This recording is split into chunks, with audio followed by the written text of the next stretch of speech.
নমস্কাৰ আজি হৈছে 22 জুন শনিবাৰ আজি অসমবাসীৰ বাবে কেইবাটাও আঁচনিৰ বিষয়ে জনাইছো ভিডিঅ'টো বেছি শ্বেয়াৰ কৰি দিয়ক আজি প্ৰথমটো খবৰ হৈছে এটা ডাঙৰ খবৰ যদি প্ৰধানমন্ত্ৰী আৱাস যোজনাৰ ঘৰ লাভ কৰা নাই আপোনালোকে আবেদন কৰক আবেদনৰ বাবে নথি কি লাগিব চাই লওক আধাৰ কাৰ্ড লাগিব এক নম্বৰত দ্বিতীয়তে লাগিব জব কাৰ্ড তৃতীয়তে লাগিব বেংক একাউন্ট চতুৰ্থতে লাগিব স্বচ্ছ Bharat mission SBM number 5 number লাগিব এফিডেভিট এইসমূহৰ সৈতে কিন্তু আপুনি আবেদন কৰিব লাগিব আৰু বেনিফিট অৰ্থাৎ কি আপুনি সুবিধা লাভ কৰিব 1,20,000 টকা আৰু 1,30,000 টকাৰ ঘৰ লাভ কৰিব আৰু এটো কিন্তু এতিয়া বৃদ্ধি কৰিব অসম চৰকাৰে নিশ্চয় জানিব পাৰিছে আৰু এতিয়া পৰৱৰ্তী খবৰটো দিবলৈ লৈছো আপোনালোকক যে পৰৱৰ্তী খবৰটো হৈছে এটা ডাঙৰ খবৰ যদি আপোনাৰ ৰেশন কাৰ্ড আছে তেন্তে আপুনি লাভ কৰিব 20,000 কোটি টকা এটো লক্ষ্য কৰিব পাৰিছে 20,000 will be given as a lump sum assistance to such serving member of the households of the deceased poor who after local inquiry is found to be the head of the households অর্থাৎ G পৰিয়ালৰ মুৰব্বীজনে যদি তেওঁলোকে কোনো কাৰণবশত যদি ঢুকাই থাকে বা দুখিয়া হৈ আছে তেন্তে তেওঁলোকৰ একাউণ্টত সোমাই পৰিব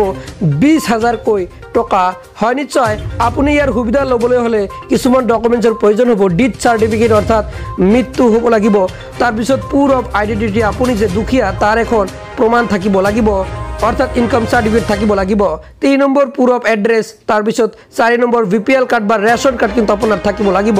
রেশন কার্ড থাকলে লাভ করব এই 20,000 টাকার সুবিধা আপনার একাউন্টত সোমাই পড়ব 20,000 কোটি টাকা পরবর্তী খবরটো দিবলৈ লৈছে এটা ডাঙৰ খবৰ যদি আপুনি ইকেৱাইসি কৰা নাই তেন্তে আপুনি অতি শীঘ্ৰে ইকেৱাইসিটো কৰি লওক যদি ৰেশন কাৰ্ড আছে তেন্তে ৰেশন কাৰ্ডৰ সৈতে আপুনি আধাৰ কাৰ্ড ইকেৱাইসি কৰিব লাগিব অৰ্থাৎ সুলভ মূল্যৰ দোকানত গৈ আপুনি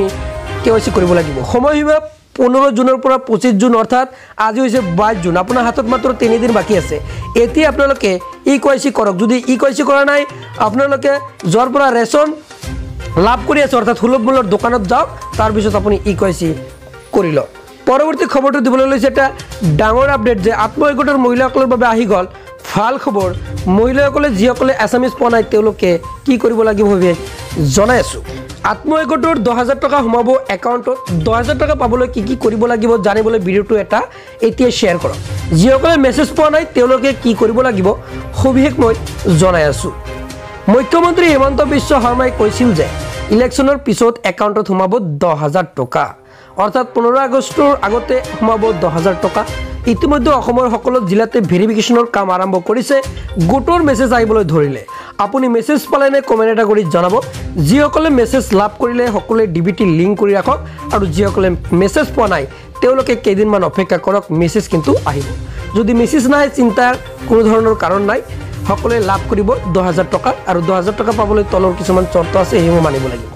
চৰ্ত নম্বৰ 1 কেৱল মাত্ৰ গোটত নাম থাকিলেই নহব গোটখন ৰেজিষ্ট্ৰেচন হ'ব লাগিব চৰ্ত নম্বৰ 2 আত্মসহায়ক গোটৰ মহিলাসকলৰ বয়স 18 পৰা 29 বছৰ হ'ব লাগিব চৰ্ত নম্বৰ 3 জেনাৰেল কাষ্টৰ মহিলাসকলৰ 3টাতকৈ অধিক সন্তান থাকিব নালাগিব চৰ্ত number 4 tea garden HST Moran OBC caste আদি মহিলাসকলৰ 4টাতকৈ অধিক সন্তান থাকিব নালাগিব হয় এইকেইটা মানে আপুনি কিন্তু লাভ কৰিব এই 10,000 কোটি টকা আজি এইটো আছিল আপোনালোকৰ বাবে দিবলগীয়া আপডেট ভিডিঅটো ভাল লাগিলে ভিডিঅটো এটা শ্বেয়াৰ কৰিব আৰু চেনেলটো সাবস্ক্ৰাইব কৰি মোৰ লগত থাকিব আৰু পেজটো ফলো কৰিব আজিলৈ মানে ধন্যবাদ